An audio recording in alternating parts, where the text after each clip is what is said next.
Ben Shapiro and Bibi Netanyahu are going to break it all down for us right now. I'm Tala Traveling Clat, your favorite Zionist prince.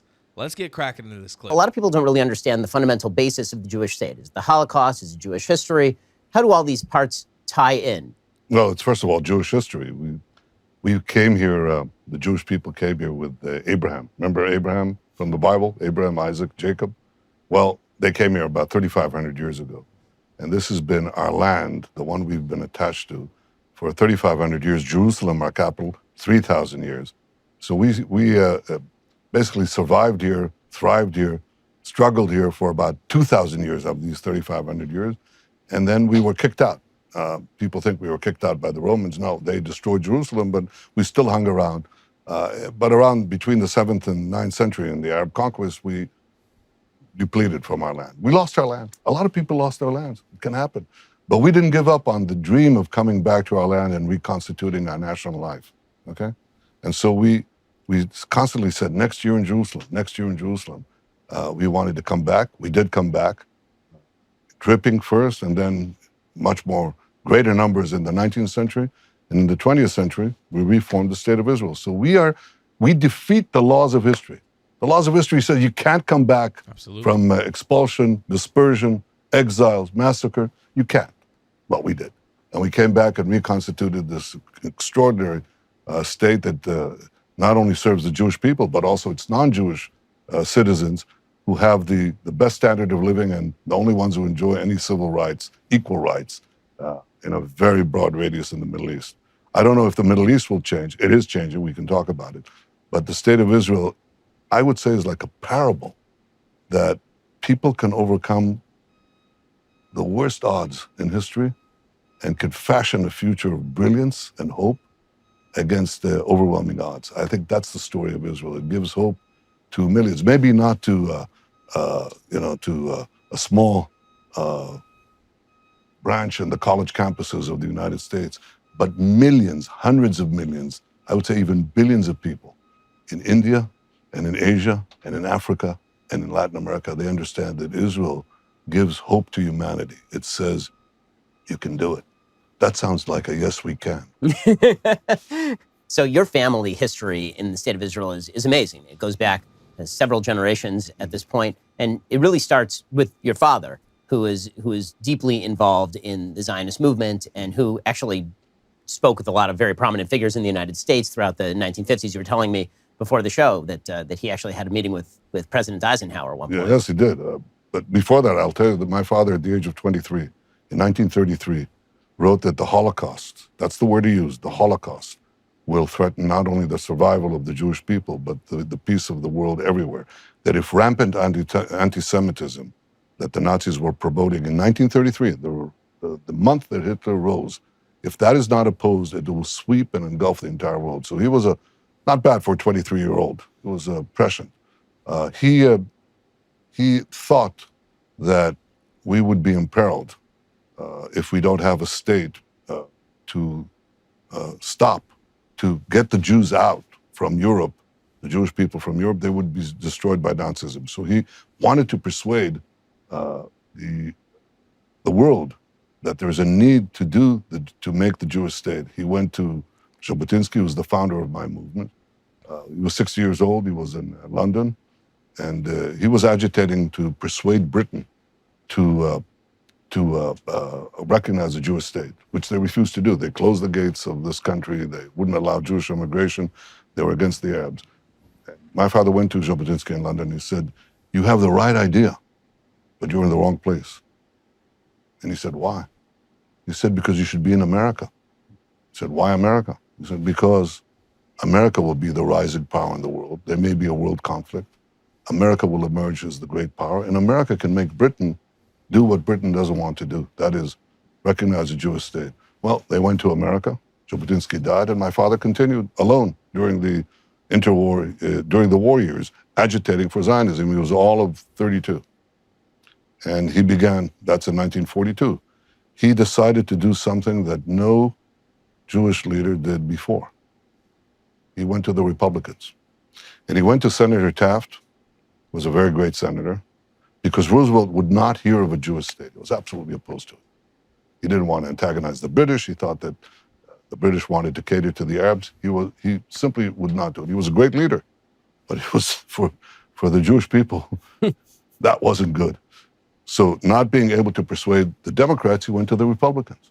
And he said to Senator Taft to advocate, to put in the Republican National Convention on the platform, support for unrestricted Jewish immigration in a Jewish state. Well, Roosevelt didn't like it, but 3 months later, he had no choice. The Democratic National Convention adopted a similar platform.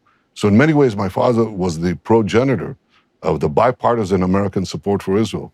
But of course, he didn't just work on public opinion, but he worked also on the generals and on the politicians, and he went from one to the other. Claire Booth Luce, the wife of the publisher of Time magazine, who was a congresswoman, brilliant woman, she opened doors for him. And so he was taken first to the lowest official in the State Department. His name was Loy Henderson. He was responsible for the Middle East. And they started bringing him up.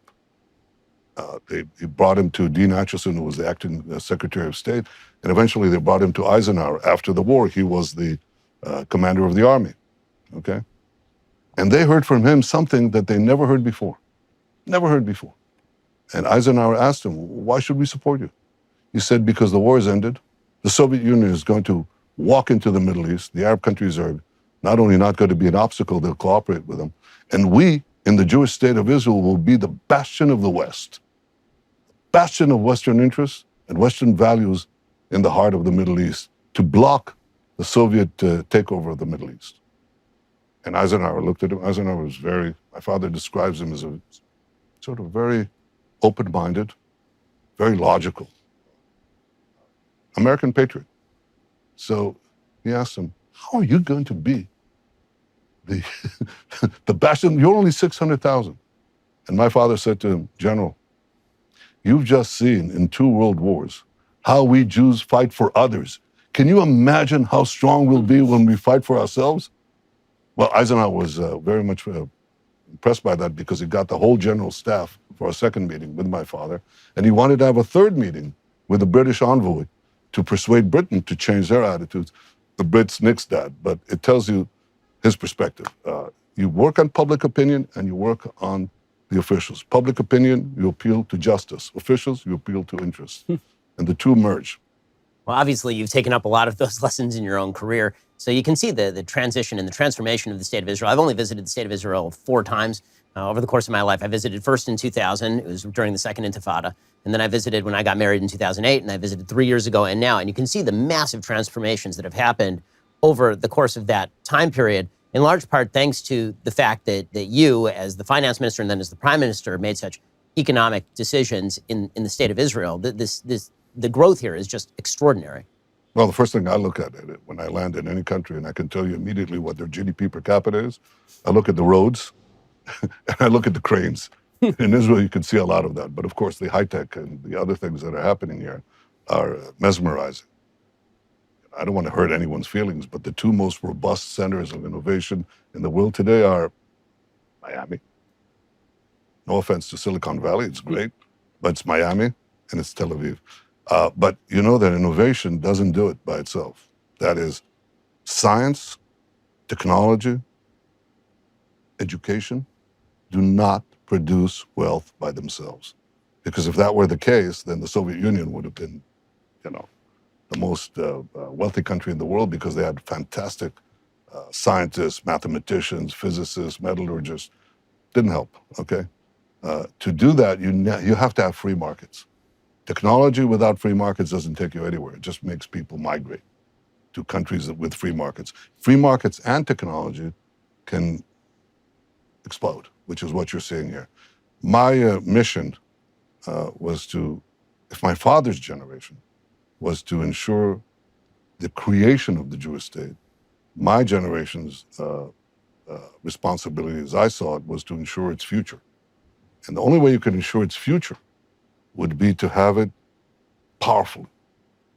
I want to latch on to what Netanyahu said here. One important point, which was this conversation that his father had with Eisenhower about how people know this in across Europe in World War I and World War II, Jewish people, and in the West in America, Jewish people who were living in diasporas outside of the state of Israel, outside of the land of Israel, in different countries, they usually fought for the army, like kind of similar to how the Druze are today, where the Druze will be very loyal to the state that they're in. The Jewish people were very similar in that sense. You saw a very high enlistment rate of Jewish people, Jewish generals, like fighting on behalf of the countries that they lived in, because they're very patriotic and they assimilate very well. While they don't remove their culture, they assimilate very, very well. And that this has been the truth through the history, through all of time. And especially in places that don't oppress us, we end up becoming very, very, how can you say, productive members of society. And you see the beautiful idea, or this beautiful sentence of, imagine how hard we fought, how much we supported during World War I and World War II. Now imagine if we had to fight for ourselves. This is the key difference between Israel and the rest of the Middle East, the rest of the world, or the rest of the countries that lack sort of that core to keep you together. We actually have no other place to go in Israel. Like, we don't have another place to run to. We don't have another country to go to. We don't have another piece of land we're native to. When all the bullshit pro-Palestine grifters tell you, oh, they should just go back to where they come from. We don't come from Germany. We don't come from Poland. We don't come from Iraq. We don't come from Iran. While we had family who had diasporic experiences in those places, we were stripped many times of our rights in all of those places, and we're not welcome to return to those places. There's one land where we actually had sovereignty through time for thousands of years. One land where we actually are native to. One land where our culture, our religions, our music, our history revolves around. And that's not a case that you can meet anywhere else. So when push comes to shove and you give a Jew an opportunity to have to fight for something, imagine how hard they'll fight when it's the place they're actually native to. And that's what Israel is. Beautiful message from Bibi Netanyahu, and I'll see you guys in the next one. I love you long time. Goodbye, Klotz. If you believe in my content and want to support me, just know your help is needed. There's a bunch of great ways to support me, being PayPal, Buy Me a Coffee, or joining my Patreon community down below. Patreon is the best way to support my channel, and you'll get a bunch of cool perks depending on what tier you join. Another great way to support me is by buying my merchandise on thetravelingclat.com. I regularly drop new merch designs like this beautiful hat or this amazing shirt, where you can support the channel and get something cool for yourself. I also have an amazing Discord community with people from all over the world. Thank you so much for your support.